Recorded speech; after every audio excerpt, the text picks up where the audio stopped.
السلام عليكم اخواتي المصممين، وكل سنة وانتم طيبين. طبعا عيدتوا وكلكم مبسوطين، بس اخواتنا في السودان وفلسطين مش مبسوطين.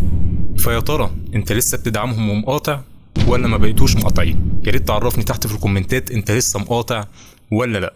ويا ريت كلنا نساهم في نشر حملات المقاطعة، وكل اللي نقدر نعمله عشانهم نحاول نعمله. وفي الفيديو ده هشرح لكم ازاي نعمل تصميم عن المقاطعة بسرعة جدا من خلال الذكاء الاصطناعي وشوية دمج بسيط. فياريت تدعم المقاطعة بكل اللي عندك، وتشير الفيديو ده في كل مكان، وتعمل لايك للفيديو، علشان انت عارف ان اليوتيوب ما بيحبش النوعية دي من الفيديوهات. ويلا نخش على الشرح، بس المرة دي من غير انترو. اول حاجه هنعملها وهي مقاس التصميم، وهيكون 2000 بكسل عرض في 1500 بكسل طول، والريزوليوشن 150. وزي كل مره لو جهازك ضعيف شويه تقدر تخليه 72. هندوس كرييت، فتح لنا مساحه العمل بتاعتنا. هنروح نجيب اول صورة معانا وهي صورة الانفجار ده، وهنشده على التصميم بالشكل ده. وخليني كده سريعا اقول لك انا جبت الصورة دي ازاي. بكل بساطة رحت على موقع فري بيك وكتبت في البحث فوق وور، وبعد كده اخترت من الفلتر AI Image، فجابها لي الصورة. لقيتها أول حاجة معايا في البحث هنا، فعملت كليك عليها بالشكل ده، ففتحها معايا وقمت عامل داونلود اوريجينال من هنا. اتحملت معايا وخدناها كده على التصميم، وهنمسح الباك جراوند ديت. بعد كده هنجيب صورة النسكافيه، ودي برضو جبتها بنفس الطريقة اللي جبت بيها صورة الانفجار، وهنبدأ نصغرها كده شوية. بعد كده الانفجار ده هنعمل منه كنترول جي عشان يعمل لنا دبليكيت لللاير بتاعه، وهنحطه فوق النسكافيه كده، وهنخفي اللاير بتاعه دلوقتي. وهنيجي على اللاير بتاع النسكافيه، وهنيجي على أداة الأوبجكت سيلكشن تول، وهنحدد عليه بالشكل ده كده. فحدد لنا على الفنجان بتاع النسكافيه، ممكن ناخد معاه كمان الحتة ديت، وكمان من هنا ممكن ناخد معاه الجزء ده، وهنعمل له كنترول جي ففصله لنا في لاير لوحده هنا. ده ليه هنعرف دلوقتي. هنظهر اللاير بتاع الانفجار من ورا هنا، ومن هنا لاير النسكافيه ده هنبدأ نعمل عليه ماسك بالشكل ده كده، ونمسح بالماسك السما من هنا. نخلي الفلو طبعا 100%، وبالفرشة الناعمة بنبدأ نمسح كده السما من هنا لحد ما الانفجار ملامحه تظهر معانا. ممكن نمسح عادي كده ما نقلقش، لان احنا كده كده عاملين تحديد على الفنجان بتاع النسكافيه فلاير لوحده، فمش هيمسحه معانا بالشكل ده كده. نبدا نصغر الفرشه في الحتت اللي تحت دي بالشكل ده، ومن هنا كمان بالشكل ده. بعد كده هنيجي على الانفجار من هنا وهنعمل له ماسك، ولكن الماسك ده هنعمل عليه كنترول اي علشان يعكسه، ونيجي عليه ونبدل هنا الابيض هو اللي هنرسم بيه المره دي بدل الاسود، ونبدا نرسم كده على الماسك بتاعنا، فيظهر لنا الانفجار طالع من النسكافيه بالشكل اللي انتوا شايفينه ده. في حتت هنا زادت مننا نبدأ نخفيها كده بالماسك. هتحس ان التصميم بدأ يتعامل معانا تقريبا في اقل من 5 دقايق. ناخد الاتنين لاير دول وهنحطهم جوه جروب، وهنسميه فنجان النسكافيه، وهنبدا نلعب في الالوان بتاعته شويه بحيث ندمجها مع الخلفيه اللي ورا. هنيجي على الادجستمنت لاير من هنا، ونختار الكالر بالانس، ونبدا ننزلها تحت على الجروب بتاع فنجان النسكافيه، ونيجي ما بين الجروب والادجستمنت لاير ونضغط الت. هتلاقي شكل الماوس اتغير معاك بالشكل ده.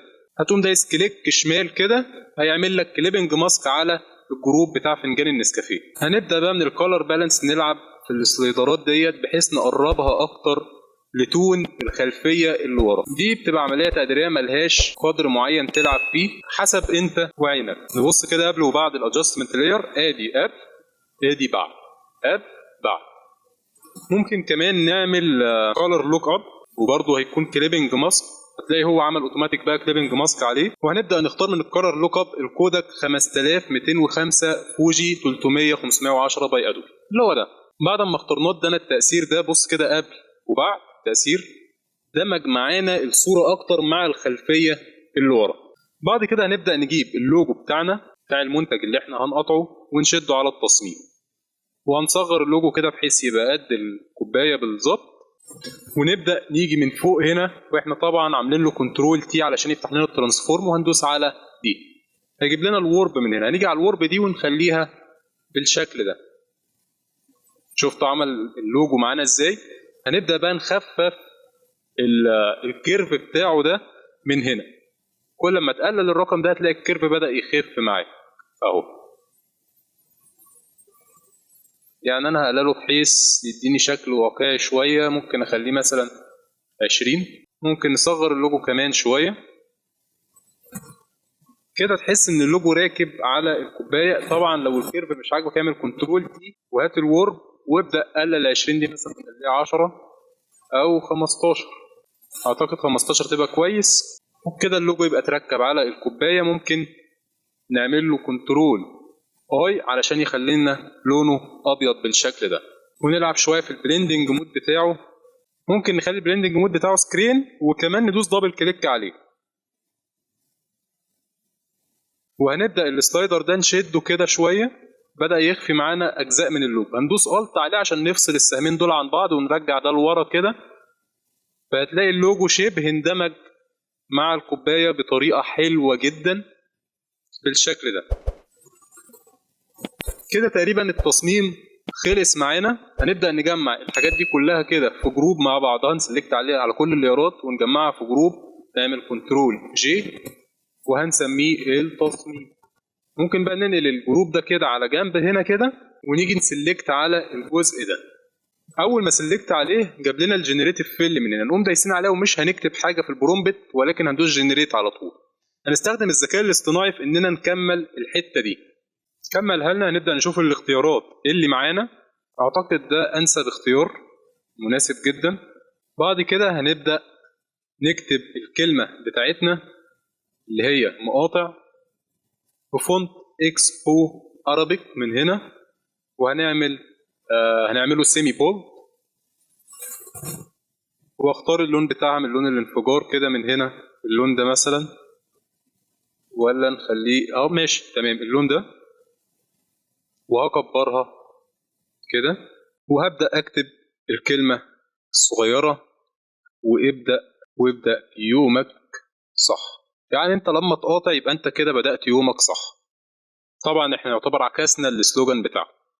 وهنخلي الكلمة دي مثلا خط يكون بوك ونصغرها ل 18 كده ونجيبها هنا.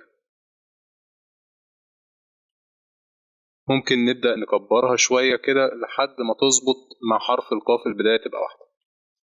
ممكن بقى بعد كده هندوس دبل كليك على اللاير بتاع قاطع هيفتح لنا الستايل. ممكن نبدأ نديها ستايل عن طريق اننا نديها اوتر جلو يكون لونه احمر كده. نلعب في السلايدرات بتاعته دي. يعني انا مثلا اخفف السايز كده شويه.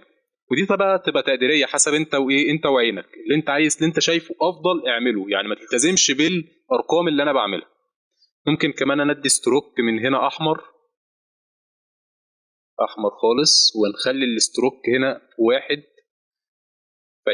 فيحسسنا ان الحته دي منوره كده مديه لايت كده. ممكن اعمل كمان دبل ستروك عن طريق ان ادوس على الزائد دي فيعمل لي ستروك تاني.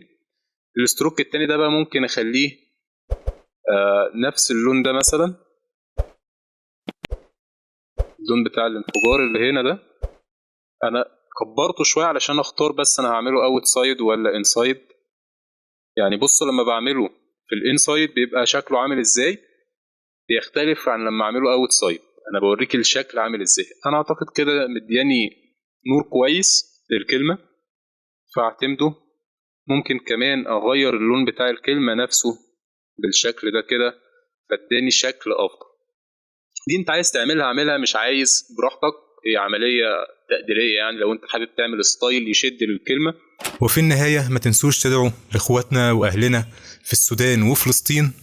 وما تنسوش تدعموا المقاطعه. وما تنسوش تشيروا الفيديو ده في كل مكان. وفي النهايه وإن اخطأت فهو مني وإن اصبت فمن الله. كان معاكم احمد شكشك. سلام.